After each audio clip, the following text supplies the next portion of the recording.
Are you ready for pain? Are you ready for suffering? If the answer is yes, then you're ready. There are literally countries in the world where women have never had any significant political power, and you want to say we failed as a society? Half of us have barely tried.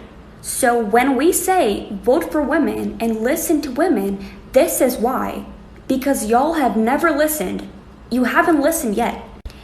And I'm not saying by any means that things don't have to change, because the world is a shit show right now. It needs to change. What I am saying is that maybe let women do it this time, because all the other times you didn't let us, and here we are. Okay, I have to say something. This super straight shit needs to stop. Like, what the fuck even is this shit? It's just another excuse for you guys to literally be transphobic, and it's disgusting, and it's not funny. It's not something that should be a joke. It's literally pointless, and it's hurtful. If you do not want to date a trans woman, just don't date a trans woman. But to literally be transphobic and say that they're not real women is literally disgusting and unnecessary, and nobody should ever have to do that. Like, what year do we live in?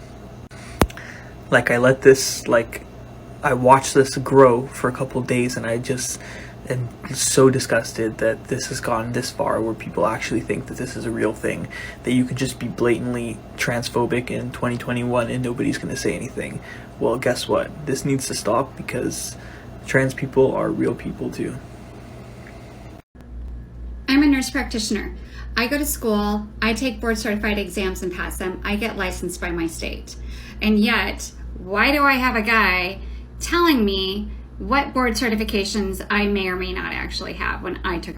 Barbecuing is when you have a hobby or interest that's super male dominated, and then when you go to tell... Okay, I can do you one better. My college's technical director does this to their own students during classes. I wanted to say that I will always be an advocate for our kids that are marginalized to whatever.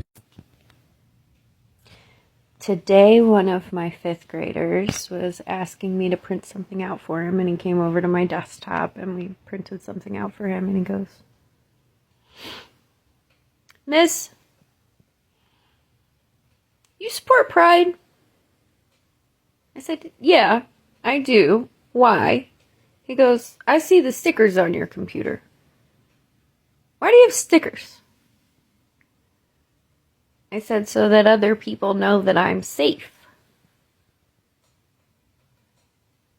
I'm safe. He doesn't need to know my story. I'm queer, but he doesn't need to know that right now. That wasn't the question. But it will help him think about how he talks to his peers. This is kind of a part 2 on the last video I made about why capitalism is bad. I want to talk about why socialism and ultimately communism is good, because a lot of people do not understand. They say, well, capitalism has its flaws, but these systems are always terrible. First things first, you have to unlearn the propaganda that has been pushed onto you since you were a child. The main propaganda being is that every time socialism is tried, it leads to dictatorship, it leads to mass violence, mass starvation, and death. These truths are always violently manipulated at best and completely manufactured at their worst. One quick example is the country Chile. On September 11, 1973, an illegal coup was taking place. It was backed by the United States CIA to oust the duly elected President Salvador Allende, who was popular with his people. Later installed a military dictator, Augusto Pinochet. This is what is called a puppet dictator. So now, underneath the banner of socialism, he is carrying out all these horrible acts that you've heard about. So now, the capitalist West can turn around and say, look what socialism did. And this is just one example. This has happened all throughout history and all over the world. And unfortunately, the great US of A is always involved too. So that is the hardest thing, is to unlearn what you have already been told. Once you unlearn that, then you can actually start to learn what it is that socialism and communism actually mean and what they do. In layman's terms, socialism is just an economic system in which the public, the masses, all of the people, own and operate the means of production. What is the means of production? The means of production in modern terms would be like capital, assets, buildings, factory equipment, and things like that. What you need to create things, farm equipment, this and that and the other. These are things that are all owned by private entities, private corporations, or even publicly traded corporations. But make no mistake, these corporations that are publicly traded are not public whatsoever. The stock market is just one big sports book for companies. So, socialism is putting all of those things into the hands of us, the workers, the poor, the peasantry, as some would say, and establishing a new form of government that is more closely related to direct democracy, where maybe you have councils, decentralized workers' councils that meet in a centralized location. There's a lot of different ways that you could go about it, and that is where leftists disagree on a lot of stuff. But in general, it is the idea of taking the things that the rich people currently control and giving it back to ourselves so that we can decide what happens in our lives. And once we've put the power into our own hands, that's how we can work to create a communist society, which is a society where money, the state apparatus, and class divides themselves become obsolete and unnecessary. Basically, everything that oppresses us and separates us as human beings goes out the window, and we become just human beings, working together for our own happiness and joy and survival and thriving and great things. I've recently come to understand that I occupy kind of a strange space when it comes to environmental issues. And so I have my doctorate in ecology, and I consider myself a climate scientist because if you're not using your science skills to focus on climate change, then what the fuck are you doing? I always thought that, okay, let me just say this. The people who have the most power in science and policy, these are white people. When I was in graduate school, I was the least privileged, and I'm extremely privileged. You can hear it, you can see it. I'm really privileged. I was the least privileged and the only Black person in these spaces when I was in grad school.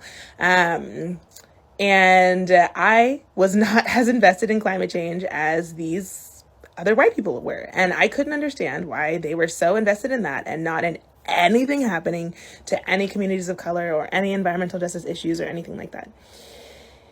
It's recently been brought to my attention that there's another group of people who cares equally as much, in fact, more than about environmentalism and clean air, and having a healthy relationship with our environment.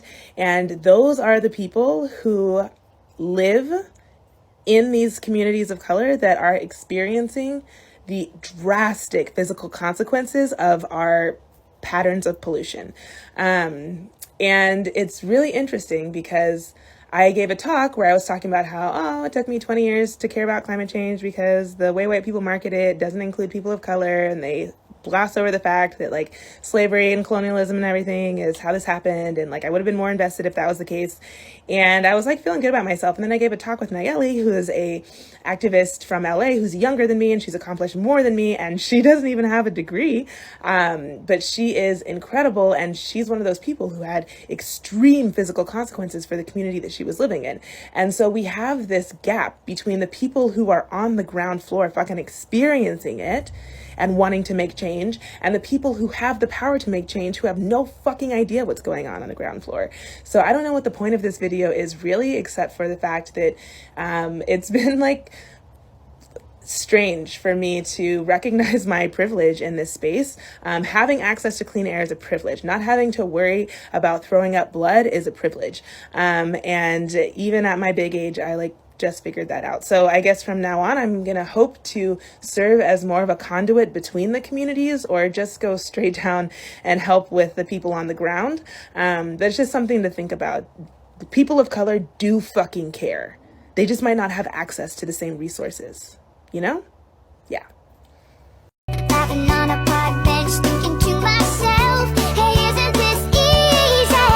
Stitch this with the stupidest thing a man has ever mansplained to you. A male classmate once mansplained the Beatles to me. My guy. I know who Paul McCartney is. Revolver was on regular rotation on my parents' stereo growing up.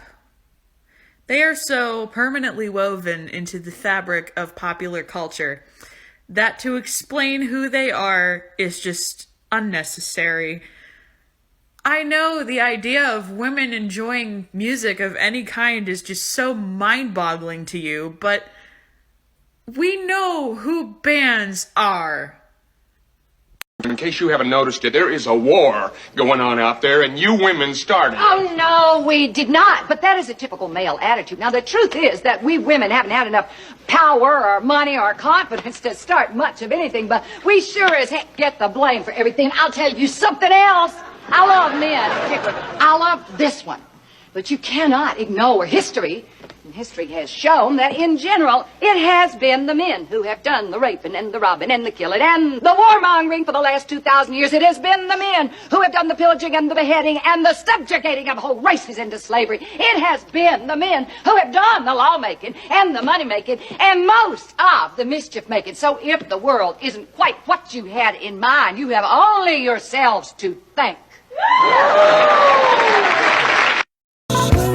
Doing a happy dance. Doing a happy dance. Yeah.